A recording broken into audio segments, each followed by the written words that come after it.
as far as what we do and who we are. We're a data and research company.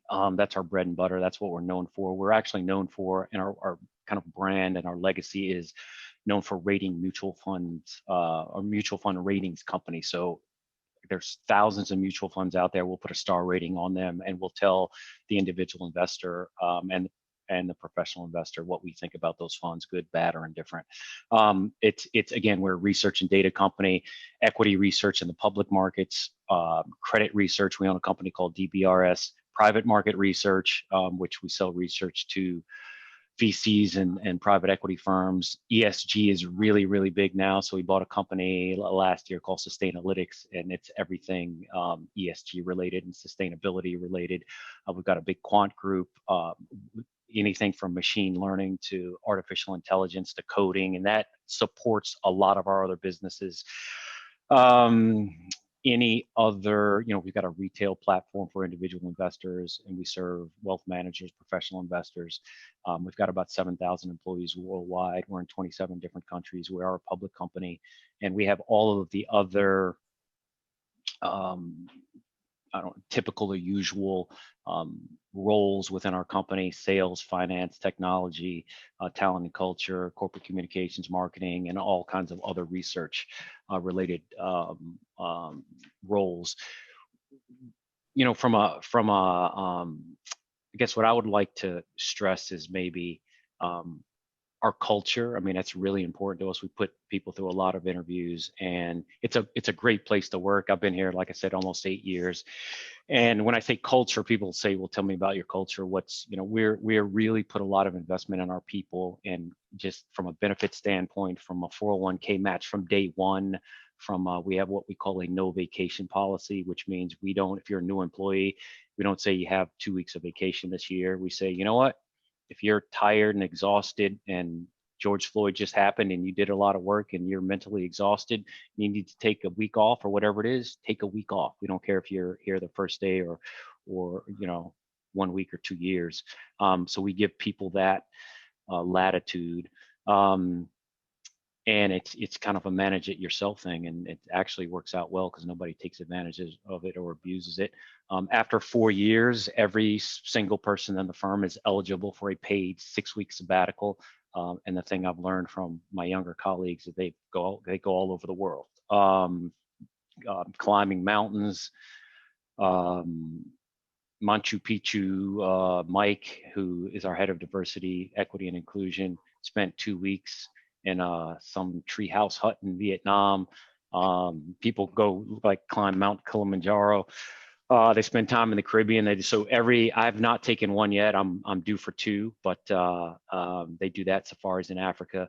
Again, we put a lot of resources, time, and effort into our employees, and making sure that people have a really rich, great experience. Like I alluded to before, Erica has been a valuable, amazing resource for us in our DE&I journey. I will tell you that, wow, it was a year ago, March, right? George Floyd happened. I mean, it was timing. It was more luck than anything that we had just put. We're a company of 7,000 employees, and we just put a DEI head of diversity, equity, and inclusion in place 2 years before that happened. I'm sorry, 2 weeks before that happened, before the George Floyd murder happened.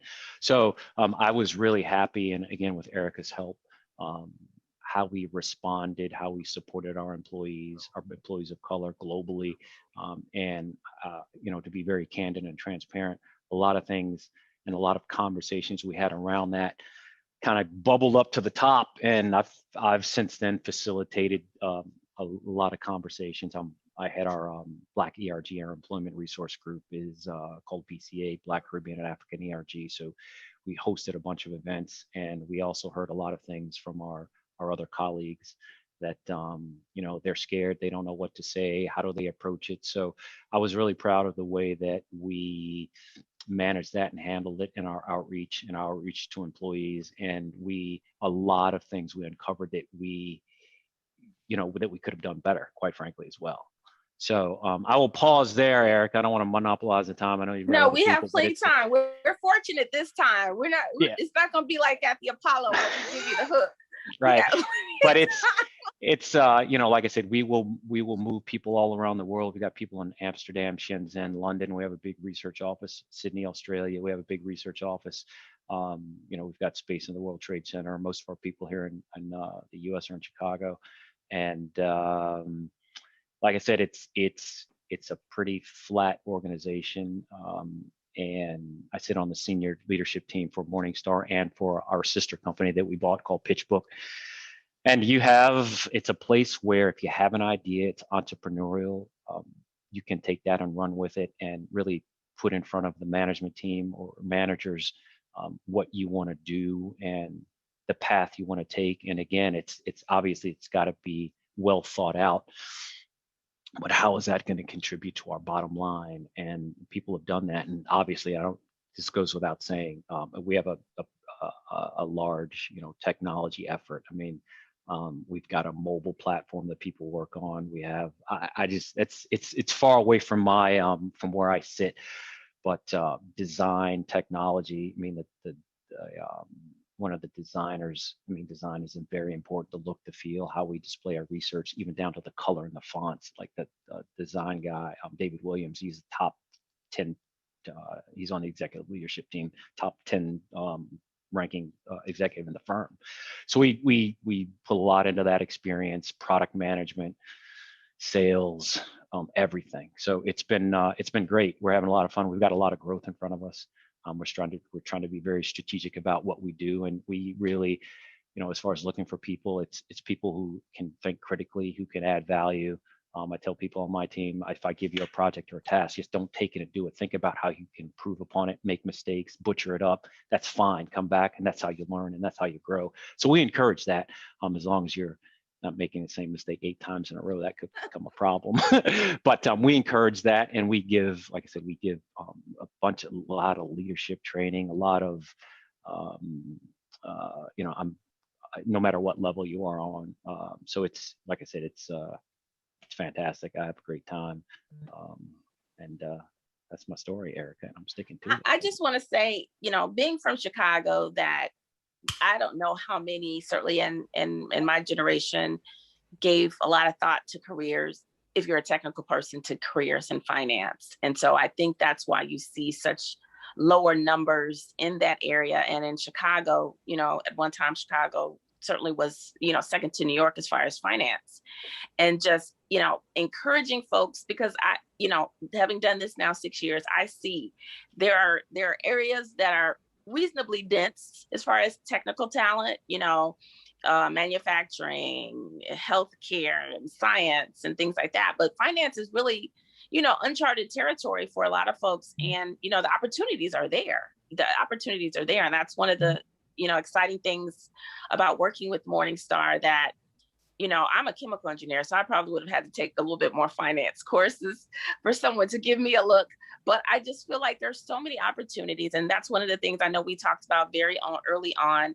It's one thing about the jobs. I mean, software here, software there, right? You're kind of in your own little bubble, but getting people to consider other industries outside of the traditional ones that they've considered is so important. If you're a sharp person, I'm confident. I haven't even asked Wendall this, but if you're a sharp person, analytical, able to move fast, make great decisions, and you're a technical person, because that kind of already sets the bar. You're already technical, right? You've had, calculus and high math and, critical thinking. That don't limit yourself to say, oh, I've only worked in this. Certainly if you've got the certifications, if it's a technical job, don't limit yourself that you can't go into an area like fintech, because like I said, the opportunities are so great there, and I just don't see that many. So for those of you who are software technical folks, here's a great opportunity for to get in an industry you may not have thought of, but it's so far reaching, right? I just saw something the other day about ESG. I was like, whoa, I gotta up my Morningstar stock. Guess where it's about to blow up. To Erica, to your point, we hire a lot of people, and we're growing, and